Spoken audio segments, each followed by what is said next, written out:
નમસ્તે વિદ્યાર્થી મિત્રો, અગાઉ આપણે કાર્બનિક સંયોજનોના રાસાયણિક ગુણધર્મો વિશે સમજ્યા અને રાસાયણિક ગુણધર્મોમાં આપણે ચાર જુદી જુદી પ્રક્રિયાઓ સવિસ્તાર સમજ્યા, જેમાં દહન, ઓક્સિડેશન, યોગશીલ પ્રક્રિયા અને વિસ્થાપનની પ્રક્રિયા આપણે ઉદાહરણ દ્વારા સમજ્યા. હવે વિદ્યાર્થી મિત્રો, આજે પણ કોઈ કાર્બનિક સંયોજનો છે એ કાર્બનિક સંયોજનો કેટલા મહત્વના છે તે આપણને ખબર છે. અગાઉ આપણે સમજીને આવ્યા છે કે આપણી આસપાસ જોવા મળતા મોટાભાગના જે પણ કોઈ પદાર્થો છે એ પદાર્થોનો આધાર કોની પર રહેલો છે? તો એ પદાર્થોનો આધાર કાર્બન પર રહેલો છે. તેવી જ રીતે આપણે એ પણ સમજીને આવ્યા છે કે પૃથ્વી પર વસતા જેટલા પણ સજીવો છે એ સજીવોના જીવનનો આધાર પણ કાર્બન પર રહેલો છે. તો આ જે પણ કોઈ કાર્બનિક સંયોજનો છે એ કાર્બનિક સંયોજનોમાં કેટલાક કાર્બનના સંયોજનો આપણા માટે અમૂલ્ય છે. તો આ જે પણ કોઈ કાર્બનિક સંયોજનો આપણા માટે મહત્વપૂર્ણ છે તેમાં આપણે ફક્ત ધોરણ 10 માં બે કાર્બનિક સંયોજનો વિશે સમજવાનું છે, એક ઇથેનોલ અને બે ઇથેનોઇક એસિડ.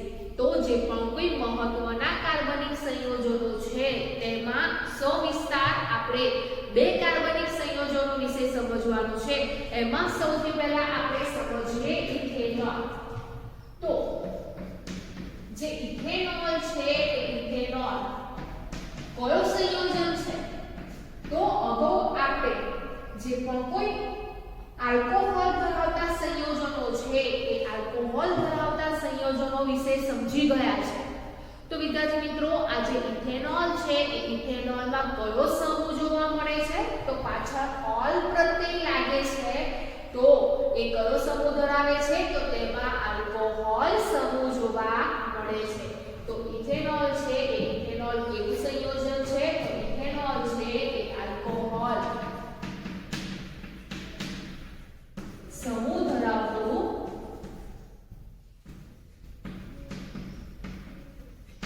સંયોજન છે.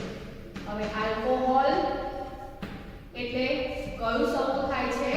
તો OH સમૂહ જોવા મળે છે.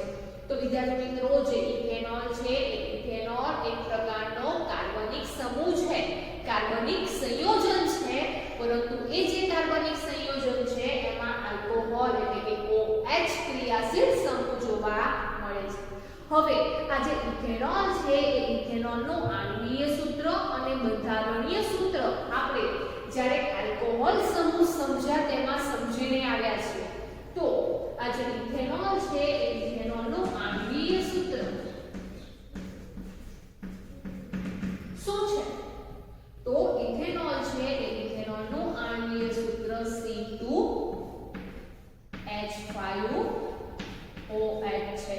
એટલે કે જે કાર્બનિક સંયોજનોમાં કાર્બનની સંખ્યા 2 જોવા મળે છે અને તેમાં આલ્કોહોલ ક્રિયાશીલ સમૂહ જોવા મળે છે એવું જે સંયોજન છે જેને ઇથેનોલ તરીકે ઓળખવામાં આવે છે. અને તેવી જ રીતે એનું બંધારણીય સૂત્ર શું છે? તો બંધારણીય સૂત્ર પણ આપણે અગાઉ સમજીને આવ્યા છે તે પ્રમાણે કાર્બનની સંખ્યા કેટલી જોવા મળે છે? તો કાર્બનની સંખ્યા 2 જોવા મળે છે. તો કાર્બનની સંખ્યા 2 છે. ઉપરાંત એમાં કયો સમૂહ જોવા મળે છે? તો એમાં OH સમૂહ જોવા મળે છે અને જે બંને કાર્બન છે એ બંને કાર્બન સાથે એક બંધથી જે હાઇડ્રોજન પરમાણુઓ છે એ સહસંયોજક બંધથી જોડાયેલા જોવા મળે છે. તો અહીંયા બંને કાર્બન પરમાણુ પર 5 હાઇડ્રોજન પરમાણુઓ જોવા મળે છે અને સાથે OH ક્રિયાશીલ સમૂહ જોવા મળે છે. તો અહીંયા આ જે બંધારણીય સૂત્ર છે કોનું છે? તો અહીંયા કાર્બનની સંખ્યા 2 છે, ઉપરાંત OH સમૂહ જોવા મળે છે. તો એવું કાર્બનિક સંયોજન કયું છે? તો એ કાર્બનિક સંયોજન છે ઇથેનોલ. અથવા તો વિદ્યાર્થી મિત્રો, અહીંયા આ જે બંધારણીય સૂત્ર છે એ બંધારણીય સૂત્રને આ રીતે પણ દર્શાવી શકાય છે CH3CH2OH. તો બંધારણીય સૂત્રને આપણે આ રીતે પણ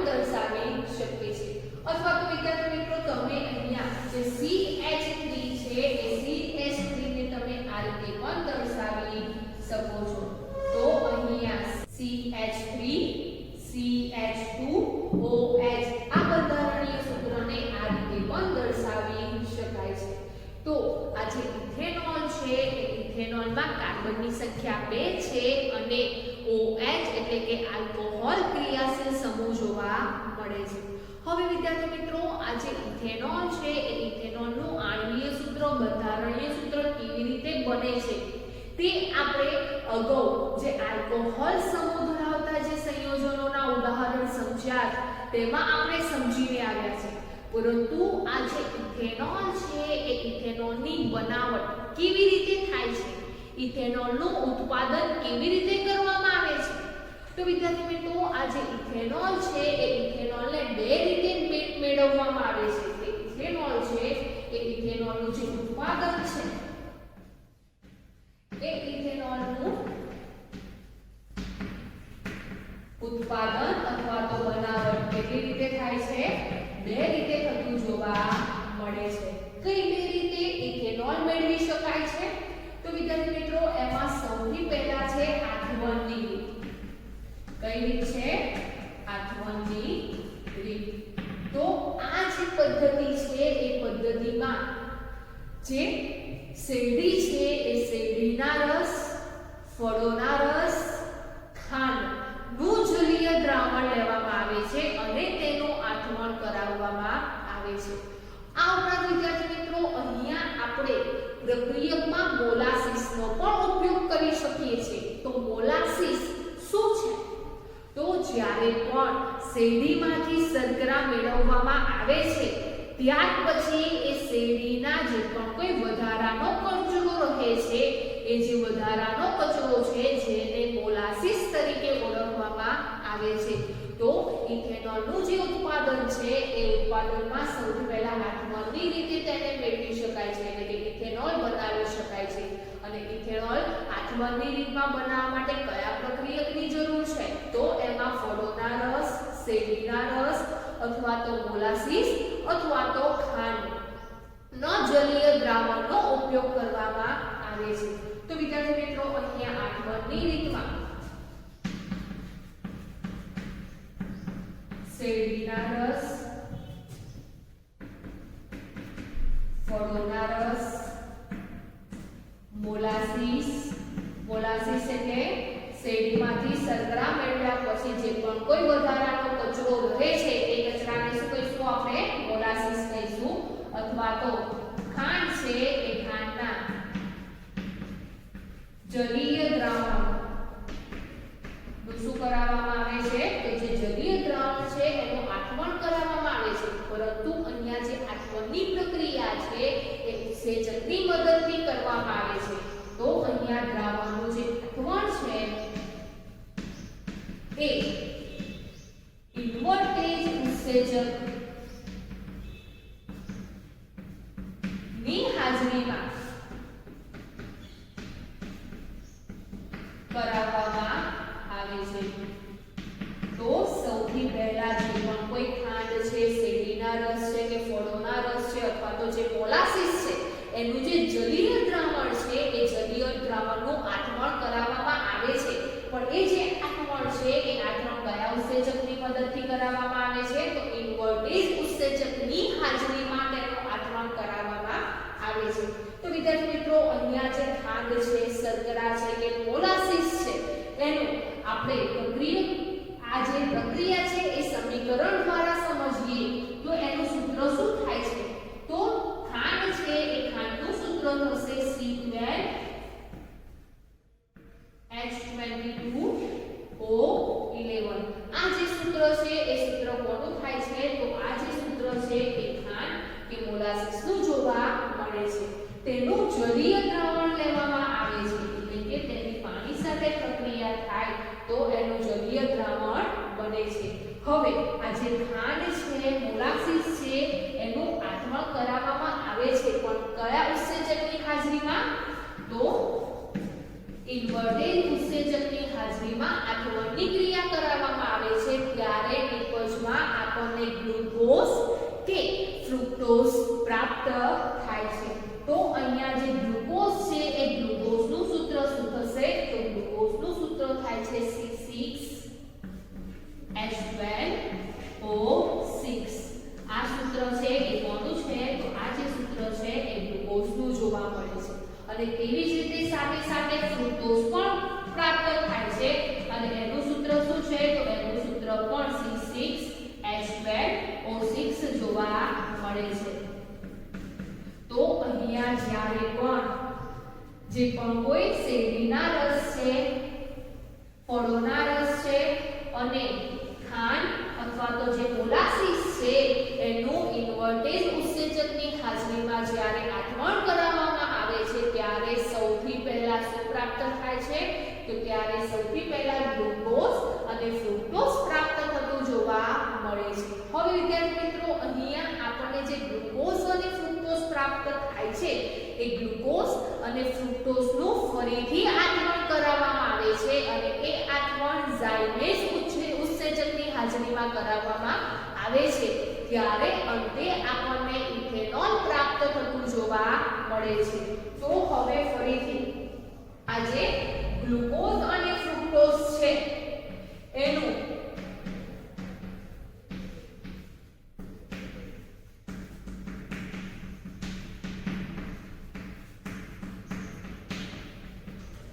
ઝાયમેઝ ઉત્સેચકની હાજરીમાં આથમણ કરાવવામાં આવે છે.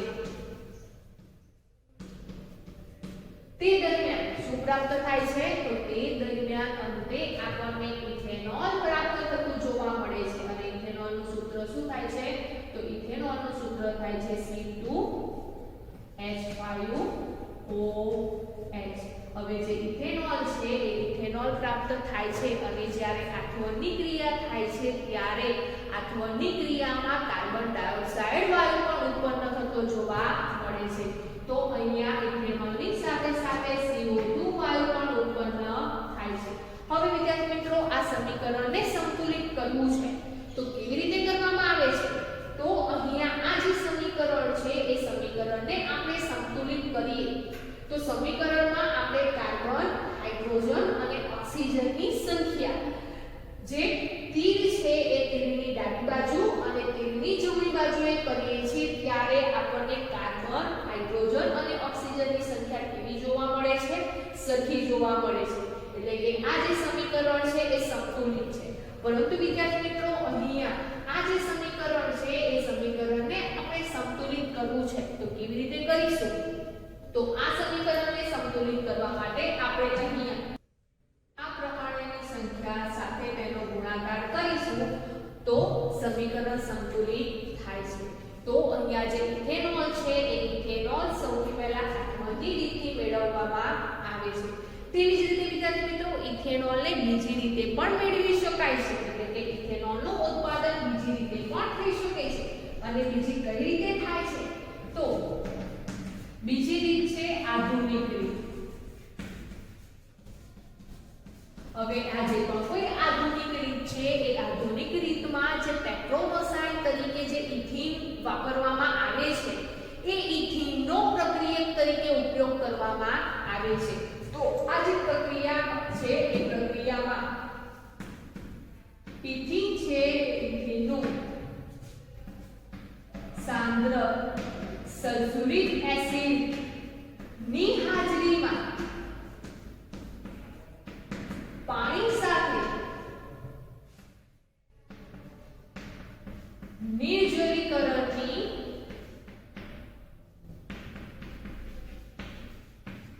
પ્રક્રિયા કરાવવામાં આવે છે અને અંતે ઇથેનોલ પ્રાપ્ત થતું જોવા મળે છે.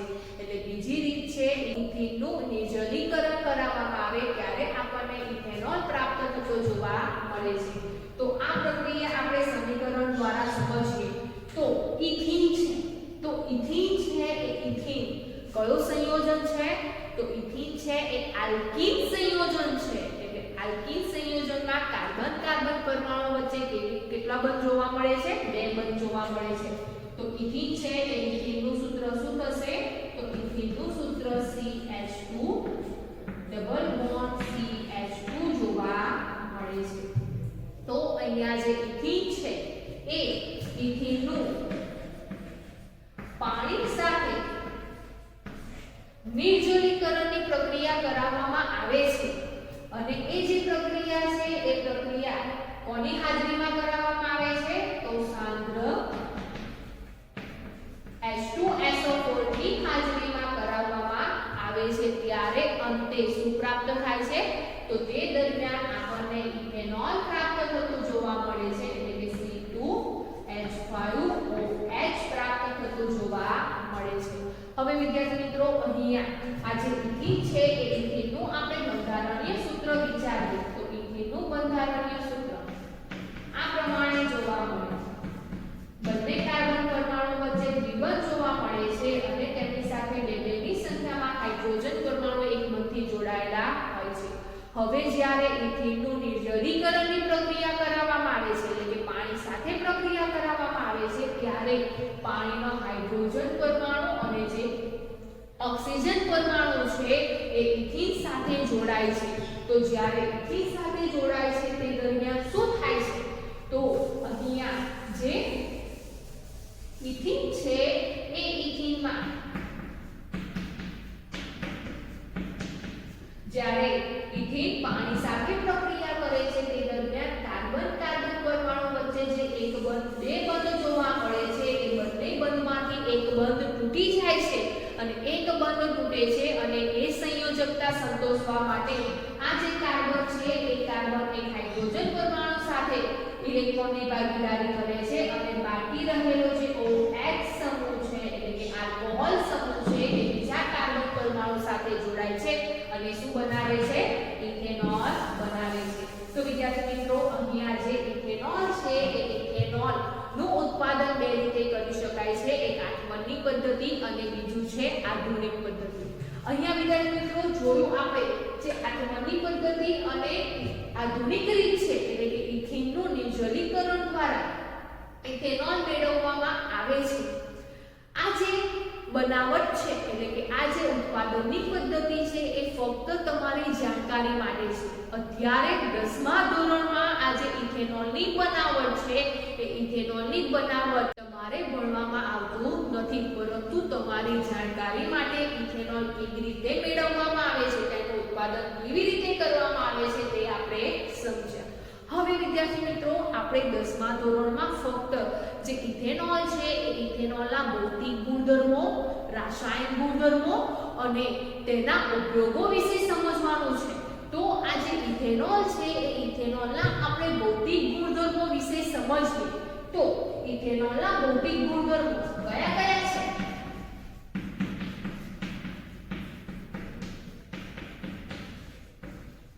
તો આ જે કોઈ ઇથેનોલ છે એ ઇથેનોલના ભૌતિક ગુણધર્મોમાં સૌથી પહેલો ઇથેનોલ છે એ ઓરડાના તાપમાને પ્રવાહી જોવા મળે છે એટલે કે ઇથેનોલ પ્રવાહી જોવા મળે છે અને કેવું પ્રવાહી છે તો રંગહીન પ્રવાહી જોવા મળે છે। તો ભૌતિક ગુણધર્મોમાં પહેલું ઇથેનોલ છે એ ઇથેનોલ રંગહીન પ્રવાહી છે।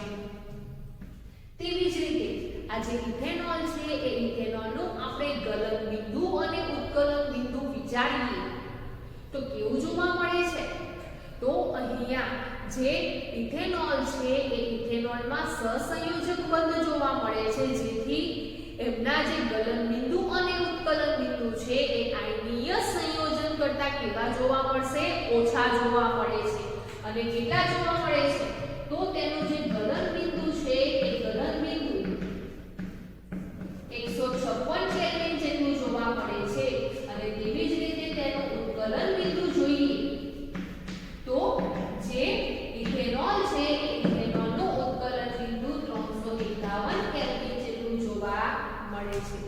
આ ઉપરાંત વિદ્યાર્થી મિત્રો આ જે ઇથેનોલ છે એ ઇથેનોલ આપણે કોઈ પણ પ્રમાણમાં લઈએ છીએ ગમે તેટલું પ્રમાણ છે એ કોઈ પણ પ્રમાણ એ પાણીમાં જો એને ઓગાળવામાં આવે છે તો એ તરત જ કેવું થાય છે એ ઓગળી જાય છે।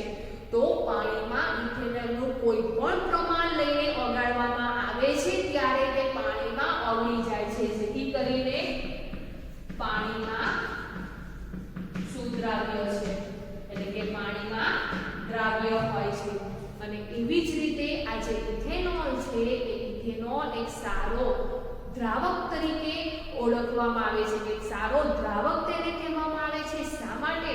તો જે ઇથેનોલ છે એ ઇથેનોલ સારો દ્રાવક હોવાને કારણે તેમાંથી જુદી જુદી દવાઓ બનાવવામાં આવે છે, જેમ કે કફ સિરપ અથવા તો ટોક્સિન એટલે કે જે પાચનની ક્રિયા માટે વપરાતી જે પણ કોઈ દવાઓ છે એ દવાઓની બનાવટમાં તેનો ઉપયોગ થતો જોવા મળે છે.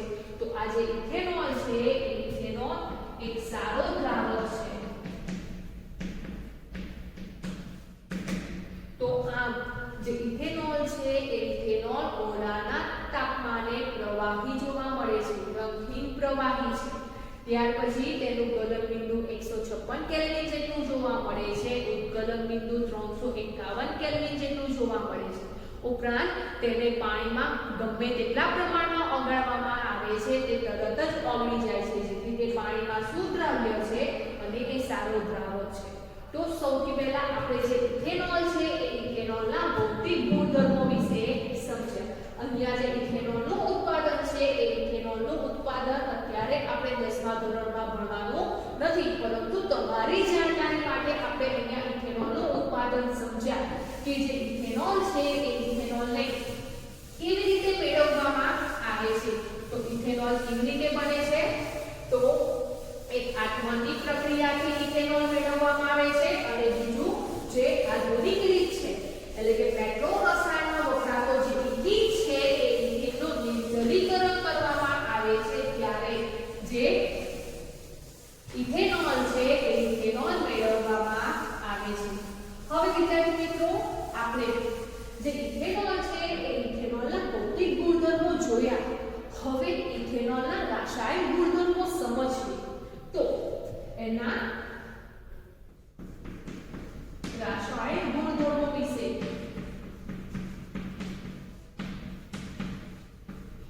સમજીએ. તો એમાં સૌથી પહેલા વિદ્યાર્થી મિત્રો આ જે કોઈ ઇથેનોલ છે એ ઇથેનોલમાં દહનની પ્રક્રિયા થતી જોવા મળે છે. તો અને બીજી ઓક્સિડેશનની પ્રક્રિયા થાય છે. તો એ પ્રક્રિયા આપણે અગાઉ કાર્બનિક સંયોજનોના રાસાયણિક ગુણધર્મો સમજ્યા. એમાં દહનની અને ઓક્સિડેશનની પ્રક્રિયા સમજીને આવ્યા છે. ફરીથી આપણે એકવાર સમજી લઈએ. તો સૌથી પહેલા તો દહન કોને કહેવામાં આવે છે?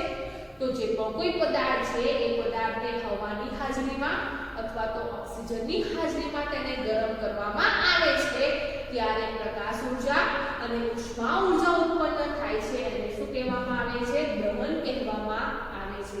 તો જ્યારે પણ ઇથેનોલ છે એ ઇથેનોલને ઓક્સિજનની હાજરીમાં ગરમ કરવામાં આવે છે ત્યારે તે વાદળી રંગની જ્યોતથી સળગે છે. તો જ્યારે પણ ઇથેનોલ છે એ ઇથેનોલ નું દહન કરવામાં આવે છે ત્યારે કઈ જ્યોતથી સળગે છે? વાદળી રંગની જ્યોતથી સળગે છે. તો એ આપણે સમીકરણ દ્વારા સમજીએ.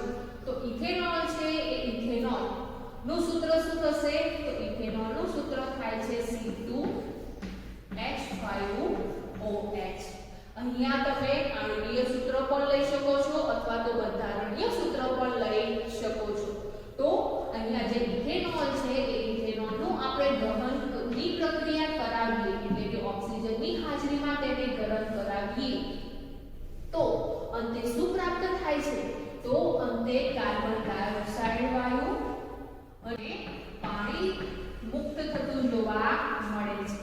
તો જ્યારે પણ ઇથેનોલને ઓક્સિજનની હાજરીમાં ગરમ કરવામાં આવે છે ત્યારે આપણને કાર્બન ડાયોક્સાઇડ વાયુ અને પાણી છૂટો પડતો જોવા મળે છે. હવે વિદ્યાર્થી મિત્રો આ જે સમીકરણ છે એ સમીકરણને આપણે સંતુલિત આ પ્રમાણે કરી શકીએ છીએ. તો સૌથી પહેલા જે ઇથેનોલ છે એ ઇથેનોલના રાસાયણિક ગુણધર્મોમાં દહનની પ્રક્રિયા જોવા મળે છે. તેવી જ રીતે હવે બીજા નંબરે ઓક્સિડેશનની પ્રક્રિયા સમજીએ. તો ઓક્સિડેશનની પ્રક્રિયા પણ આપણે અગાઉ સમજીને આવ્યા છે કે જે પણ કોઈ કાર્બનિક સંયોજનો છે એ કાર્બનિક સંયોજનોના ઓક્સિડેશનમાં ઓક્સિડેશન કર્તા તરીકે પોટેશિયમ પરમેંગેનેટ અથવા તો પોટેશિયમ ડાઇક્રોમેટનો ઉપયોગ કરવામાં આવે છે. ઓક્સિડેશન કરવામાં આવે છે ત્યારે અંતે નિપજમાં આપણને તેને અનુવર્તીને જે કાર્બોક્સિલિક એસિડ છે એના સંયોજનો પ્રાપ્ત થતા જોવા મળે છે. તો અહીંયા આપણે ઇથેનોલના ઓક્સિડેશનની પ્રક્રિયા સમજીએ છીએ. તો ઇથેનોલના ઓક્સિડેશનની પ્રક્રિયા આપણે રાસાયણિક સમીકરણ દ્વારા સમજીએ તો ઇથેનોલ છે, ઇથેનોલનું સૂત્ર C2H5OH જોવા મળે છે. હવે તેનું ઓક્સિડેશન કરાવવામાં આવે છે. તો જે ઓક્સિડેશન છે એ ઓક્સિડેશન કરતા તરીકે આલ્કલાઇન પોટેશિયમ પરમેંગેનેટ અથવા તો એસિડિક પોટેશિયમ ડાઇક્રોમેટનો ઉપયોગ કરવામાં આવે છે ત્યારે શું બને છે? તો ત્યારે એને અનુવર્તીને કાર્બોક્સિલિક એસિડ પ્રાપ્ત થતો જોવા મળે છે. તો અહીંયા ઇથેનોલ છે તો ઇથેનોલને અનુવર્તી કાર્બોક્સિલિક એસિડ કયો પ્રાપ્ત થાય છે? તો ઇથેનોઇક એસિડ પ્રાપ્ત થતું જોવા મળે છે. તો ઇથેનોઇક એસિડ છે એ ઇથેનોઇક એસિડનું સૂત્ર શું થાય છે? તો ઇથેનોઇક એસિડનું સૂત્ર CH3COOH જોવા મળે છે, જેને શું કહેવામાં આવે છે? ઇથેનોઇક એસિડ તરીકે ઓળખવામાં આવે છે. તો અગાઉ આપણે સમજી ગયા છે કે ઇથેનોલનું ઇથેનોઇક એસિડમાં રૂપાંતર ઓક્સિડેશન પ્રક્રિયા દ્વારા કરવામાં આવે છે. શા માટે? તો એ સમજી ગયા છે. ઇથેનોલમાં ઓક્સિજનની સંખ્યા 1 જોવા મળે છે જ્યારે તેનું ઓક્સિડેશન થાય છે એ ઓક્સિડેશન કરતા વડે તેમનું ઓક્સિડેશન થઈને કાર્બનની ઓક્સિજનની સંખ્યા કેટલી જોવા મળે છે? તો ઓક્સિજનની સંખ્યા 2 જોવા મળે છે, જેથી આપણે કહી શકીએ કે ઇથેનોલનું ઓક્સિડેશન થઈને ઇથેનોઇક એસિડમાં રૂપાંતર થતું જોવા મળે છે. તો વિદ્યાર્થી મિત્રો, આ બંને પ્રક્રિયા આપણે અગાઉ સમજીને આવ્યા છે, જેથી કરીને અત્યારે આ ચોપડીમાં જે ઇથેનોલનો ટોપિક છે, ઇથેનોલનો મુદ્દો છે, એમાં તેના રાસાયણિક ગુણધર્મોમાં આ બંને પ્રક્રિયાઓ જોવા મળતી નથી, પરંતુ ઇથેનોલ દહન અને ઓક્સિડેશનની પ્રક્રિયા કરે છે. હવે આપણી ચોપડીમાં જે બે પ્રક્રિયાઓ આપી છે એ પ્રક્રિયાઓ પણ થતી જોવા મળે છે. તો હવે આપણે ત્રીજા નંબરની પ્રક્રિયા સમજીએ. તો જે ઇથેનોલ છે એ ઇથેનોલ સોડિયમ સાથે પ્રક્રિયા કરે છે. તો ઇથેનોલની સોડિયમ સાથેની પ્રક્રિયા સમજીએ. તો આ જે પ્રક્રિયા છે એ પ્રક્રિયામાં જે સોડિયમ ધાતુ છે એ સોડિયમ ધાતુ ઇથેનોલમાં રહેલો જે હાઇડ્રોજન પરમાણુ છે એ હાઇડ્રોજન પરમાણુનું વિસ્થાપન કરે છે અને વિસ્થાપન કરીને તેની જગ્યાએ સોડિયમ ધાતુ જોવા મળે છે. પરંતુ વિદ્યાર્થી મિત્રો, અહીંયા હાઇડ્રોજન પરમાણુનું વિસ્થાપન કયો હાઇડ્રોજન પરમાણુનું વિસ્થાપન થાય છે? તો જે આલ્કોહોલ સમૂહમાં રહેલો જે હાઇડ્રોજન પરમાણુ છે એ હાઇડ્રોજન પરમાણુનું વિસ્થાપન સોડિયમ ધાતુ કરે છે અને તેની જગ્યાએ જોવા મળે છે અને નવું સંયોજન પ્રાપ્ત થતું જોવા મળે છે. તો સોડિયમ સાથેની પ્રક્રિયા આપણે સમજીએ તો ઇથેનોલ છે, ઇથેનોલનું સૂત્ર શું થાય છે? C2H5OH. જે ઇથેનોલ છે એ ઇથેનોલની સોડિયમ સાથેની પ્રક્રિયા સમજીએ તો નિપજમાં શું પ્રાપ્ત થાય છે? તો વિદ્યાર્થી મિત્રો જુઓ, અહીંયા નિપજ કેવી રીતે બને છે? તો અહીંયા જે ઇથેનોલ છે એ ઇથેનોલનો જે આલ્કોહોલ સમૂહ છે OH સમૂહ, એ OH સમૂહમાંથી જે હાઇડ્રોજન છે એ હાઇડ્રોજન પરમાણુનું વિસ્થાપન થાય છે અને એ વિસ્થાપન કોણ કરે છે? તો એ વિસ્થાપન સોડિયમ ધાતુ કરે છે અને તેની જગ્યાએ જોડાય છે અને આ જે હાઇડ્રોજન પરમાણુ દૂર થાય છે ત્યારે ડાયહાઇડ્રોજન પરમાણુ દૂર થતો જોવા મળે છે. તો નિપજમાં આપણને C2H5ONA નવું કાર્બનિક સંયોજન પ્રાપ્ત થતું જોવા મળે છે અને સાથે સાથે ડાયહાઇડ્રોજન વાયુ ઉત્પન્ન થાય છે. હવે વિદ્યાર્થી મિત્રો, આ સમીકરણને આપણે સંતુલિત કરવું છે તો કેવી રીતે કરવામાં આવે છે? તો આ સમીકરણને સંતુલિત આપણે આ રીતે કરી શકીએ છીએ. તો જે ઇથેનોલ છે એ ઇથેનોલની થાય છે ત્યારે નિપજમાં શું બને છે તો સોડિયમ ઇથોક્સાઇડ પ્રાપ્ત થતું જોવા મળે છે। તો અહીંયા C2H5ONA જે સંયોજન છે એનું નામ શું થાય છે તો એનું સોડિયમ ઇથોક્સાઇડ નામ થતું જોવા મળે છે। આ ઉપરાંત વિદ્યાર્થી મિત્રો તમને ચોપડીમાં અહીંયા C2H5O છે ત્યાં ઋણ આયન દર્શાવેલો છે અને સોડિયમ છે ત્યાં ધન આયન દર્શાવેલો છે। તો આવું શા માટે આપેલું છે તો આપણને ખબર છે કે નવું સંયોજન ક્યારે બને છે તો ધન આયન અને ઋણ આયન બંને એકબીજા સાથે જોડાય છે ત્યારે સંયોજન બને છે। તો અહીંયા જ્યારે હાઇડ્રોજન પરમાણુનું વિસ્થાપન થાય છે તે દરમિયાન જે C2H5O સંયોજન જોવા મળે છે એ આયન જોવા મળે છે। એ આયન કેવું જોવા મળે છે એ ઋણ આયન જોવા મળે છે અને જે સોડિયમ છે એ સોડિયમ કેવું આયન છે તો સોડિયમ ધન આયન છે। તો ઋણ આયન અને ધન આયન જોડાઈને સોડિયમ ઇથોક્સાઇડ બનાવે છે। તો ઇથેનોલની સોડિયમ સાથેની પ્રક્રિયાથી સોડિયમ ઇથોક્સાઇડ બને છે અને ડાયહાઇડ્રોજન વાયુ ઉત્પન્ન થતો જોવા મળે છે। અને તેવી જ રીતે વિદ્યાર્થી મિત્રો નવી પ્રક્રિયા સમજીએ તો જે ઇથેનોલ છે એ ઇથેનોલ અસંતૃપ્ત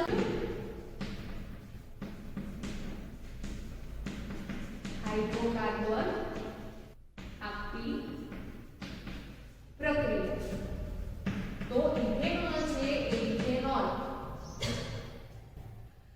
નિપજમાં અસંતૃપ્ત હાઇડ્રોકાર્બન આપે છે એવી પ્રક્રિયા જોઈએ તો આ જે પ્રક્રિયા છે એ પ્રક્રિયા કોની સાથે કરવામાં આવે છે તો આ પ્રક્રિયા સાંદ્ર સલ્ફ્યુરિક એસિડની હાજરીમાં કરાવવામાં આવે છે। તો આ પ્રક્રિયાને એવું પણ કહી શકાય કે ઇથેનોલની એસિડ સાથેની પ્રક્રિયા।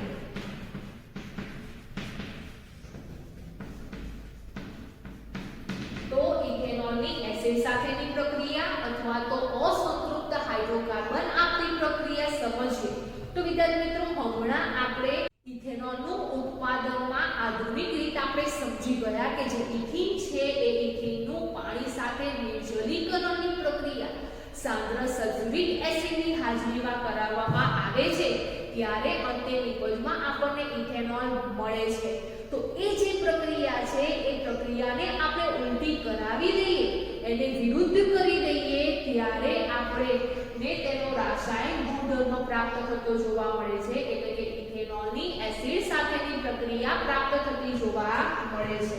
તો ઇથેનોલની એસિડ સાથેની પ્રક્રિયા આપણે સમજીએ તો આ જે પ્રક્રિયા છે એ પ્રક્રિયા સાંદ્ર સલ્ફ્યુરિક એસિડની હાજરીમાં કરવામાં આવે છે। તો જે ઇથેનોલ છે એ ઇથેનોલ નું સાંદ્ર સલ્ફ્યુરિક એસિડની હાજરીમાં ગરમ કરવામાં આવે છે ત્યારે નિપજમાં શું બને છે તો એસિડ સાથેની પ્રક્રિયા થાય છે અને ઇથેનોલને ગરમ કરવામાં આવે છે ત્યારે નિપજમાં CH2 ડબલ બોન્ડ CH2 એટલે કે ઇથિન પ્રાપ્ત થતો જોવા મળે છે અને સાથે સાથે પાણીનો અણુ દૂર થતો જોવા મળે છે। તો વિદ્યાર્થી મિત્રો અહીંયા ઇથેનોલ છે એ ઇથેનોલમાંથી જે ઇથિન છે અસંતૃપ્ત હાઇડ્રોકાર્બન છે કેમ તો કાર્બન કાર્બન પરમાણુ વચ્ચે કેટલા બંધ જોવા મળે છે તો કાર્બન કાર્બન પરમાણુ વચ્ચે બે બંધ જોવા મળે છે જેથી અહીંયા આપણે અસંતૃપ્ત હાઇડ્રોકાર્બન તરીકે ઓળખીએ છીએ। તો ઇથેનોલમાંથી ઇથિન કેવી રીતે બને છે તો જે એસિડ સાથેની પ્રક્રિયા છે ઇથેનોલની એસિડ સાથેની પ્રક્રિયા છે તેના દ્વારા નિપજમાં અસંતૃપ્ત હાઇડ્રોકાર્બન સંયોજન એટલે કે ઇથિન પ્રાપ્ત થતું જોવા મળે છે અને આ જે સમીકરણ છે એ સમીકરણને આપણે ઉલટાવી દઈએ પ્રક્રિયકમાં ઇથિન અને પાણીનો અણુ લઈએ તો નિપજમાં આપણને શું પ્રાપ્ત થાય છે ઇથેનોલ પ્રાપ્ત થાય છે અને જો પ્રક્રિયકમાં ઇથેનોલ લઈએ છે અને તેને સાંદ્ર સલ્ફ્યુરિક એસિડની હાજરીમાં ગરમ કરવામાં આવે છે ત્યારે નિપજમાં આપણને ઇથિન અને પાણી દૂર થતું જોવા મળે છે। તો આમ જે ઇથેનોલ છે એ ઇથેનોલમાં જુદી જુદી રાસાયણિક પ્રક્રિયાઓ થતી જોવા મળે છે તો એમાં આપણે દહનની ઓક્સિડેશનની પ્રક્રિયા અગાઉ સમજી ગયા ફરી આપણે દહન અને ઓક્સિડેશનની પ્રક્રિયા સમજ્યા ઉપરાંત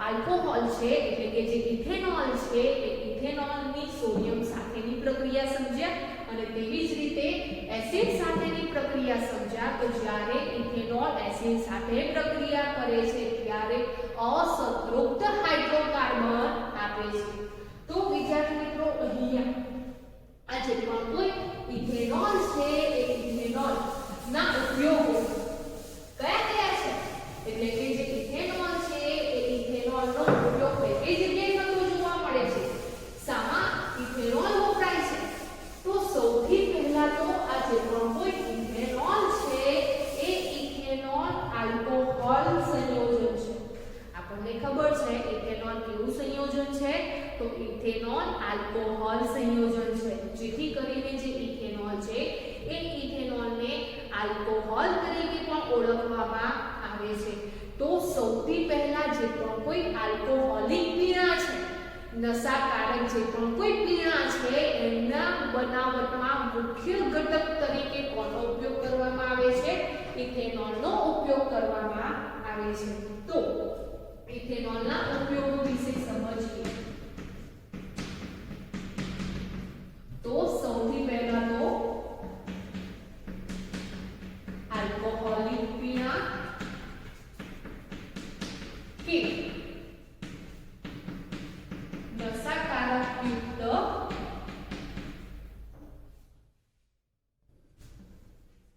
પીણાની બનાવટમાં મુખ્ય ઘટક તરીકે તેનો ઉપયોગ કરવામાં આવે છે ઉદાહરણ તરીકે આલ્કોહોલિક પીણા અથવા તો નશાકારક યુક્ત પીણા કયા કયા છે તો દારૂ બિયર જેવા જે કોઈ પીણા છે એ પીણા કેવા જોવા મળે છે તો આલ્કોહોલિક જોવા મળે છે નશાકારક યુક્ત જોવા મળે છે જેમાં મુખ્ય ઘટક તરીકે કોનો સમાવેશ થાય છે તો જેમાં મુખ્ય ઘટક તરીકે ઇથેનોલનો ઉપયોગ કરવામાં આવે છે ત્યારબાદ વિદ્યાર્થી મિત્રો આ જે પણ કોઈ ઇથેનોલ છે એ ઇથેનોલ વાર્નિશ લિકર અને અત્તર જેવા જે સુગંધી દ્રવ્યો છે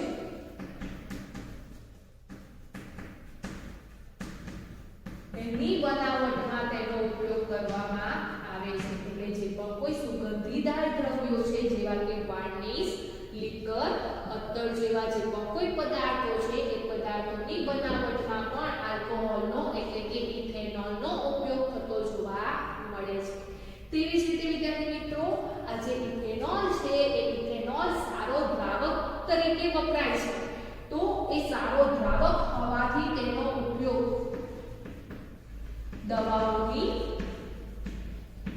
બનાવટમાં ઉદાહરણ તરીકે કફ સિરપ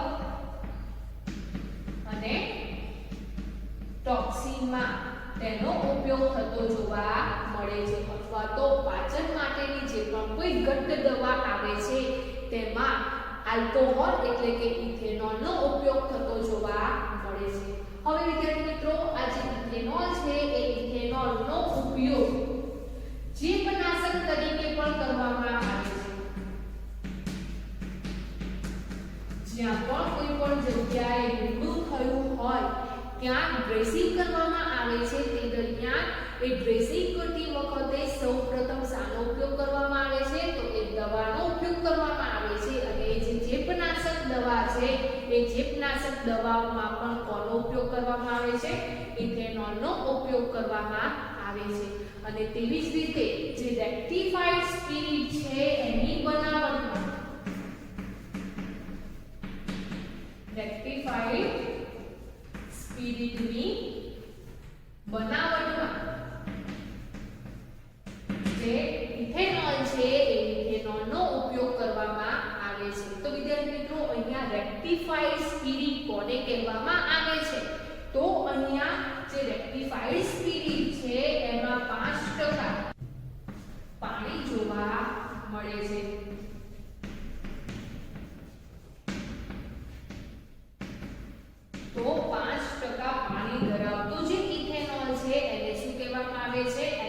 રેક્ટિફાઈડ સ્પિરિટ તરીકે ઓળખવામાં આવે છે. અને આ જે રેક્ટિફાઈડ સ્પિરિટ છે એનો ઉપયોગ ક્યાં થાય છે? તો શરીરની જે બાહ્ય સપાટી છે એને જંતુ મુક્ત કરવા માટે કોનો ઉપયોગ થાય છે? તો રેક્ટિફાઈડ સ્પિરિટનો ઉપયોગ થાય છે. અને આ રેક્ટિફાઈડ સ્પિરિટ શું છે? તો 5% પાણી જોવા મળતું જે ઇથેનોલ છે એને રેક્ટિફાઈડ સ્પિરિટ તરીકે ઓળખવામાં આવે છે. તો વિદ્યાર્થી મિત્રો, તમે ક્યારેક દવાખાને ગયા હશો અને દવાખાને જ્યારે ઇન્જેક્શન મૂકવામાં આવે છે અથવા તો બોટલ ચડાવવામાં આવે છે ત્યારે સોય લગાવવામાં આવે છે, તે દરમિયાન સૌથી પહેલા કોટન મારફતે જે તે કોઈ ચામડી છે એ ચામડીને સાફ કરવામાં આવે છે. તો એ જે કોટનમાં જે પણ કોઈ દ્રાવણ છે એ શું છે? તો એ જે છે એને રેક્ટિફાઈડ સ્પિરિટ તરીકે ઓળખવામાં આવે છે. આપણી ચામડી ઉપર રહેલા જે પણ કોઈ જંતુઓ છે એ જંતુઓ પહેલા મુક્ત કરવામાં આવે છે. એટલો જે ભાગ છે એ જંતુ રહિત કરવામાં આવે છે. ત્યાર પછી ઇન્જેક્શન આપવામાં આવે છે અથવા તો જે પણ કોઈ સોય છે એ સોય લગાવવામાં આવે છે. તો વિદ્યાર્થી મિત્રો, આ જે પણ કોઈ ઇથેનોલ છે, ઇથેનોલનો ઉપયોગ જુદી જુદી જગ્યાએ થતો જોવા મળે છે. હવે વિદ્યાર્થી મિત્રો, અહીંયા આપણે જોયું કે જે ઇથેનોલ છે એ ઇથેનોલ એટલે આલ્કોહોલ, એટલે તેનો ઉપયોગ આલ્કોહોલિક પીણામાં થાય છે અથવા તો નશાકારક યુક્ત જે પણ કોઈ દારૂ, બિયર જેવા જે પણ કોઈ પીણા છે તેમાં મુખ્ય ઘટક તરીકે ઇથેનોલનો ઉપયોગ થતો જોવા મળે છે. તો શું વિદ્યાર્થી મિત્રો, આ જે પણ કોઈ નશાકારક પીણા છે એમનો વારંવાર સેવન કરતી વખતે એટલે કે એમનો વારંવાર ઉપયોગ કરવાથી માનવ સ્વાસ્થ્ય પર કઈ અસર થાય છે? તો હા વિદ્યાર્થી મિત્રો, આ જે પણ કોઈ આલ્કોહોલિક પીણા છે અથવા તો નશાકારક યુક્ત જે પણ કોઈ પીણા છે એમાં મુખ્ય ઘટક તરીકે ઇથેનોલ જોવા મળે છે, જેને કારણે તેનો વારંવાર ઉપયોગ કરવામાં આવે છે. એવી જે પણ કોઈ વ્યક્તિ છે એ વ્યક્તિની જે ચયાપચયની ક્રિયા છે એ ચયાપચયની ક્રિયા ધીમી પડે છે. ઉપરાંત તેમનું જે મધ્યસ્થ ચેતાતંત્ર છે, આ જે મધ્યસ્થ ચેતાતંત્ર છે એમાં મગજ અને કરોડરજ્જુનો સમાવેશ થાય છે. એ મધ્યસ્થ ચેતાતંત્ર છે એની ઉપર ખાસ અસર થતી જોવા મળે છે. તો વિદ્યાર્થી મિત્રો, તમે દારૂ પીધે વ્યક્તિને જોયા હશે તો એ વ્યક્તિ કેવો જોવા મળે છે? તો જ્યારે પણ જે વ્યક્તિએ દારૂ પીધેલ હોય એ આલ્કોહોલિક પીણા છે જેમાં ઇથેનોલ જોવા મળે છે, જેથી કરીને તેનું જે શારીરિક સંતુલન છે એ શારીરિક સંતુલન કેવું જોવા મળે છે? તો શારીરિક સંતુલન જોખમાતું જોવા મળે છે.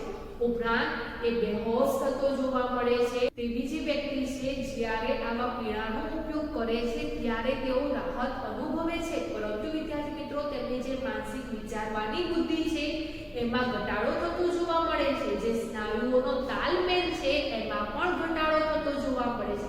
એટલે કે એવી વ્યક્તિ છે એ પોતાનું શારીરિક સંતુલન ગુમાવે છે. તો વિદ્યાર્થી મિત્રો, આવી જે પણ કોઈ વ્યક્તિ છે એ આવા આલ્કોહોલિક પીણાનો જો વારંવાર ઉપયોગ કરે છે તે દરમિયાન એ વ્યક્તિનું જે લીવર છે, યકૃત છે, તેના પર અસર થતી જોવા મળે છે. આ ઉપરાંત વિદ્યાર્થી મિત્રો, જો આલ્કોહોલિક પીણામાં મુખ્ય ઘટક તરીકે મિથેનોલનો ઉપયોગ કરવામાં આવે તો ઇથેનોલની જગ્યાએ મિથેનોલ મુખ્ય ઘટક તરીકે જો લેવામાં આવે છે ત્યારે એવી વ્યક્તિનું મૃત્યુ પણ થઈ શકે છે. તો વિદ્યાર્થી મિત્રો, આ જે પણ કોઈ આલ્કોહોલિક પીણા છે એ આલ્કોહોલિક પીણાથી મનુષ્ય સ્વાસ્થ્ય પર અસર થતી જોવા મળે છે. અને એ અસર કેવી જોવા મળે છે? તો મનુષ્ય સ્વાસ્થ્ય પર ગંભીર અસર થતી જોવા મળે છે.